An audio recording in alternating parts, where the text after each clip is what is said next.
Why is classical music so fucking good? What is music really? It's air moving. That's it. No angels, no divine vapour, no celestial courier service delivering transcendence to the soul. It's just air molecules shoving each other about until some of it reaches your ears.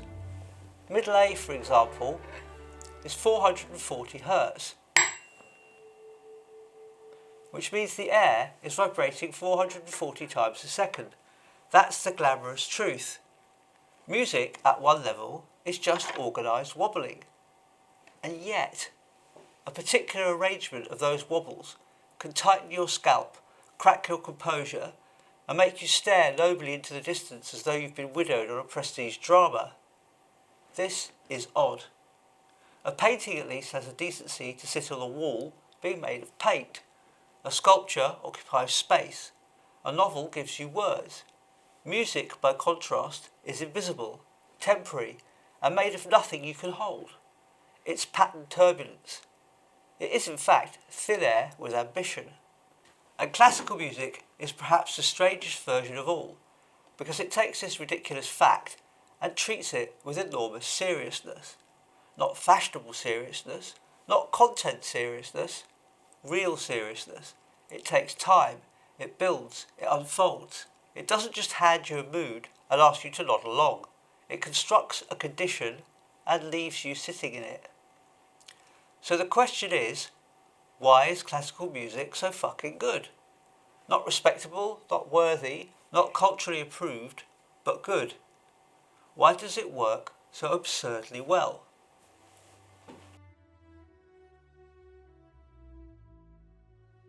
People often call classical music complex, but I'm sure that's not quite right. Complicated certainly, crafted yes, structured yes, built with an amount of labour that would make most modern software companies faint, but complex suggests something unstable, socially unruly, full of moving variables. A Beethoven string quartet isn't complex like a marriage, or a border dispute, or a council meeting about public toilets. It's built, deliberately, often brilliantly. And the astonishing thing is that all this construction arrives in the body as something immediate. That's the mystery. Not that music is lofty, but that its raw material is so ordinary. Take Fauré's Pio Gesù. I don't understand the Latin, yet it can still make me want to cry. So whatever the piece is doing, it doesn't depend on the words. The work is being done by pattern. The music manipulates things the nervous system is exquisitely sensitive to: expectation, delay, return, release. The brain is basically a prediction machine. It's forever making tiny bets about what comes next. Music gives it a sequence, lets it form a quiet opinion, and then fulfills that opinion, or delays it, or wrong foots it, or returns it with just enough precision to make the release matter. Which is suspiciously close to the way feelings themselves behave. Feelings gather, peak, soften, return. Music moves the same way. So yes, let's be clear, you are being emotionally rearranged by pressure waves. Molecules move, your eardrum wobbles, nerves fire, the cortex gets involved, and somewhere along the way you're reduced to tears by a dead Frenchman arranging vibrating air in a particular order. The mechanism is almost insultingly ordinary, less like transcendence, more like plumbing, and yet it works.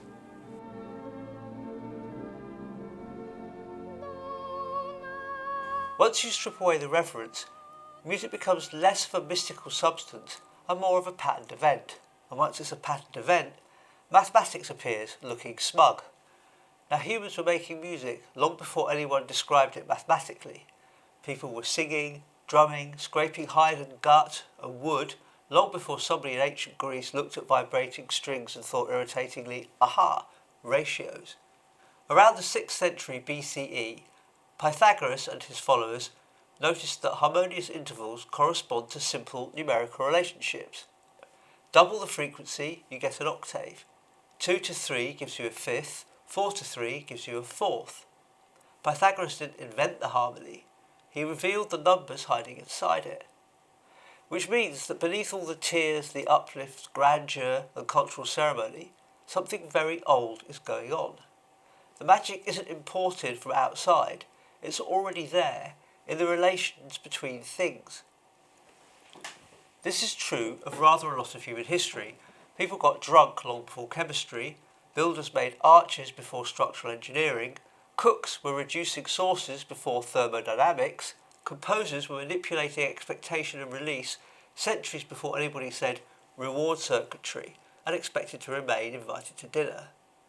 The science came later, long after the art already knew what it was doing. Beethoven knew perfectly well what major and minor did, that they did different emotional jobs. He knew what it meant to move from darkness into brightness. What he didn't have was a neuroscience paper explaining why. He knew the effect, he hadn't read the lab report. And nowhere is that clearer than in the relationship between music and buildings. People talk about music as architecture metaphorically, meaning scale, form, structure. But architecture has always been involved in a much more literal sense. You'll notice it the first time you hear a single human voice singing alone in a large church. One sustained note, and suddenly the sound no longer belongs to the singer. It spreads along the stone, climbs into the roof, returns, softened and multiplied. The room answers back. The music isn't just a person making noise, it's a conversation between breath and stone. And that's not an accidental side effect discovered by chance after everyone had gone home. Gregorian chant is, in essence, plain chant, one melodic line, no instruments, no harmony, no rhythmic swagger, just the human voice carrying sacred words through space. It took recognisable form in the 8th and 9th century, and is still sung 1100 years later, which is a decent innings for something made of breath. The monks singing it didn't have spectrograms, they were not discussing reverberation times after Vespers, but they knew perfectly well what these spaces did, and the spaces themselves were changing too. The great Gothic cathedrals, with their height, vaulting stone surfaces and long reverberation, rose largely between the 12th and 15th century. Sacred music and sacred architecture grew up in each other's company. These buildings were made for worship, ritual, procession and awe, and sound was part of that package. A sung voice, enlarged by stone, wasn't a glitch or an accident, it was one of the effects. That's the reason why Gregorian chant still works. No orchestra, no display of virtuosity, no technological trickery, just breath shaped into pitch and released into resonant space. The result is almost comically minimal, and yet undeniably overwhelming, which tells you something useful. Music begins as organised air, sometimes nothing more than a breath, which sounds meagre until you remember this is enough to fill a building, enough to alter a body, enough to make the silence afterwards feel newly expensive. If you want the more extravagant version of that same idea, there's Thomas Tallis.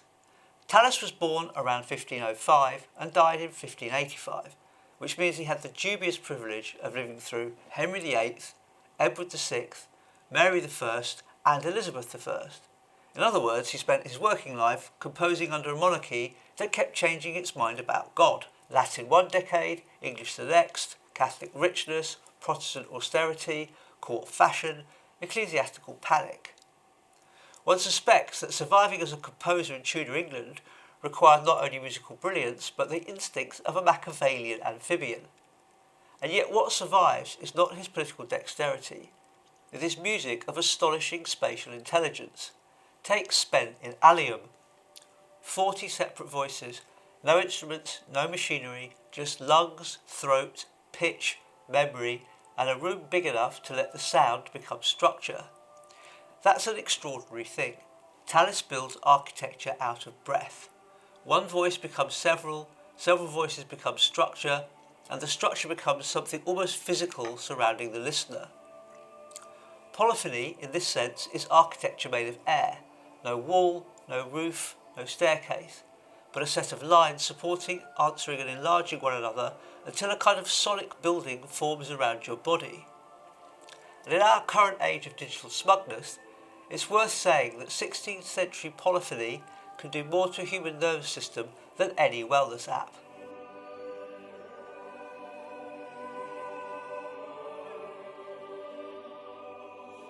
At this point, the question changes slightly. We're not only asking why music feels powerful, we're also asking where music exists. In the air, obviously, but not only there. Composers write on paper, they hear inwardly. Notes arrive first as relations, intervals, tensions, returns, collision and release. Before the oboe actually complains, before the strings surge or the brass announces the collapse of civilization, the piece already exists in the mind as a structure of sound, which is where philosophy wanders in doing a tap dance. There's that old chestnut about a tree falling in the woods. If nobody's there to hear it, is there a sound? Well, it depends what you mean by sound. If you mean vibrations in the air, then yes, obviously. The tree does not refrain politely from physics just because there are no witnesses. But if you mean the experience of hearing, then things become more awkward. And that awkwardness matters. George Berkeley, writing in the 18th century, was fascinated by how much the world as we know it depends on perception. For Berkeley, the senses aren't simply windows into reality, they're part of the machinery that makes things real for us. So yes, there may be vibrations in the air, but sound in the fully human sense requires a perceiver. No ear, no hearing equals no sound as experience, which makes music philosophically slippery, because it exists partly out there and partly in here. In the air, yes, but also in the body, in perception, in attention, in memory. And then Beethoven turns up and makes the whole thing stranger. Beethoven didn't begin life deaf. He heard, trained, performed, composed, absorbed the behaviour of instruments, the logic of harmony in the ordinary sensory way.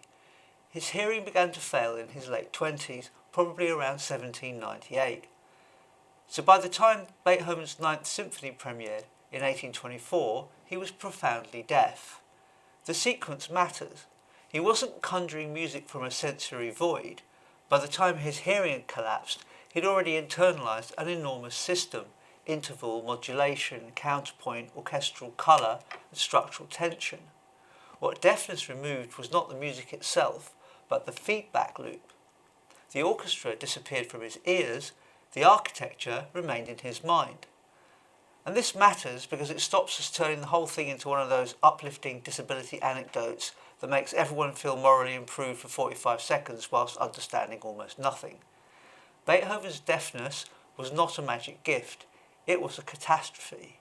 But it was also a revelation, not about heroism, but about music. It shows that music doesn't live where we usually think it lives, not only in the ear, not in the instrument, not in the room. It also exists as a relation, as structure, as imagination, as inner hearing. Beethoven could still hear his music, just not with his ears. And once ordinary hearing was gone, it's hard not to wonder whether some of the smoothing mechanisms went with it. The late works jut and jar, they insist, refuse tidiness, leave edges rough. They're less interested in being agreeable, which may be one of the reasons they still feel alive. Too much art dies of being overcorrected. And then there's the ninth. Before Beethoven, a symphony is instrumental, and then he more or less unilaterally decides that the final movement will rip up the form and let the human voice back in. The Ode to Joy theme, this huge proclamation of human unity and aspiration, begins life as what?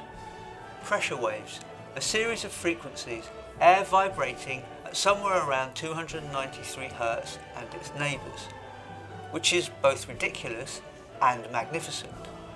At the premiere, Beethoven had to be turned round to see that the audience were applauding. People love that anecdote because it behaves well in a biopic.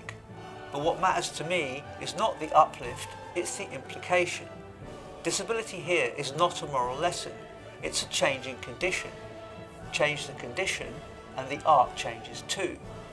Not because suffering is noble, that old lie, but because limits alter the route imagination must take. The music had to migrate out of the ear and further into structure.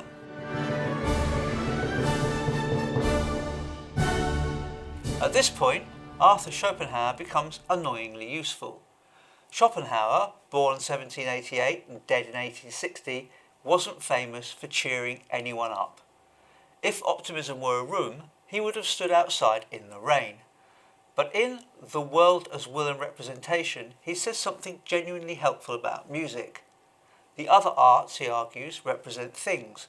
Paintings show objects, novels describe events, drama stages actions. Music is different. Music does not depict the world, it reproduces the movement of feeling itself. Now, whether one buys all of Schopenhauer's metaphysics is another matter. Personally, I'd rather not spend too long trapped in a room with his worldview and no windows.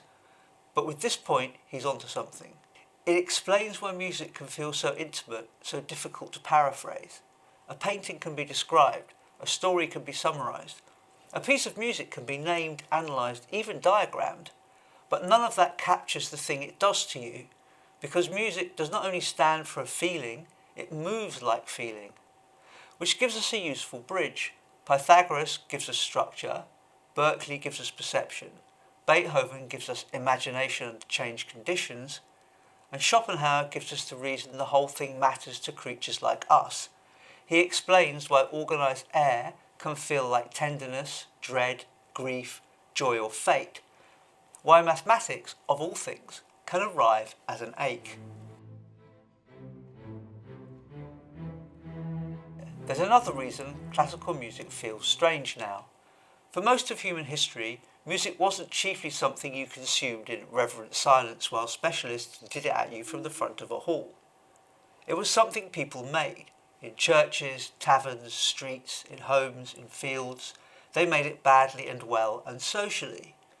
Classical music becomes one of the places where music is separated from ordinary making and handed over to trained bodies in designated spaces. Something is lost there, obviously: participation, roughness, social immediacy, the democratic right to be a bit terrible. But something is gained too: scale, intricacy, sustained formal thinking, the ability to build structures too large or delicate for casual making. And that labour isn't trivial. For the audience, an orchestra can look elegant, civilised, perhaps a little upholstered. What you're watching is one of the stranger and more wonderful of human achievements. To play Beethoven properly at orchestral level requires years of training. Each musician must read the score, execute precise physical actions, listen to their section, to the rest of the orchestra, follow the conductor, and hold the structure of the piece in mind all at once. The body has to perform highly trained actions almost automatically. If every finger required conscious attention, the whole thing would collapse into a cacophony of parting and scraping. So what you're really seeing is intelligence trained into flesh, private skill and collective awareness operating simultaneously, which is a useful corrective in a culture that wants everything done quickly and well, preferably by this afternoon. Skill doesn't work like that. Whether you're playing Beethoven, running a business, writing a book, or just trying not to make an idiot of yourself in public, the same ugly truth applies. If you want it good, you can't have it fast. And if you want it fast, you'll have to lower your standards.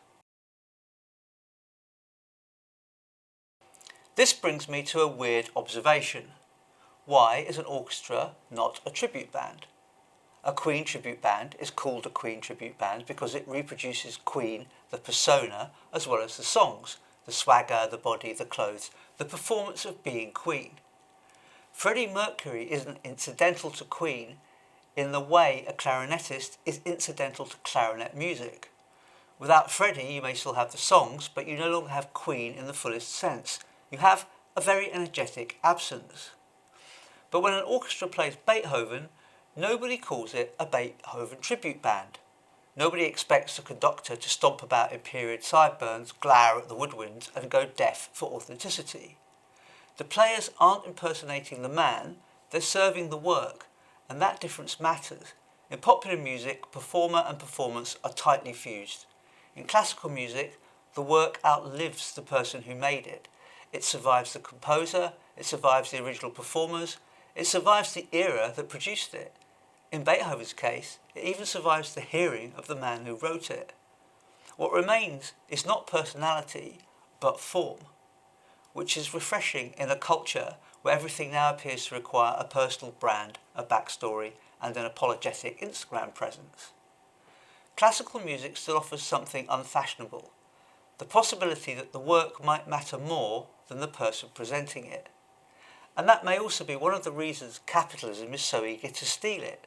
Fauré, Sartre, Vaughan Williams, Bach, Mozart. Advertising doesn't create emotional resonance, it parasites it. It finds music that knows how to get into the body quickly and borrows the mechanism to sell insurance, SUVs, pensions, watches, or whatever else is currently pretending to be salvation with optional leather seats. Potency creates kitsch, not the other way round. So, why is classical music so fucking good? Not because it's posh, not because it's difficult and therefore worthy, not because dead Europeans are always right. It's good because it takes the most prosaic material imaginable, the vibrating air, and turns it into something the body recognises before the intellect can catch up. It's architecture you can hear, feeling without explanation, thought translated into pressure waves, numbers that can wound. It's what happens when mathematics decides to haunt the body. And perhaps that's why it still feels so strange, because underneath the etiquette, the concert halls, the black clothes, the ticket prices, music remains what it always was. Air, organised with terrifying skill, until a human being feels less alone and more human.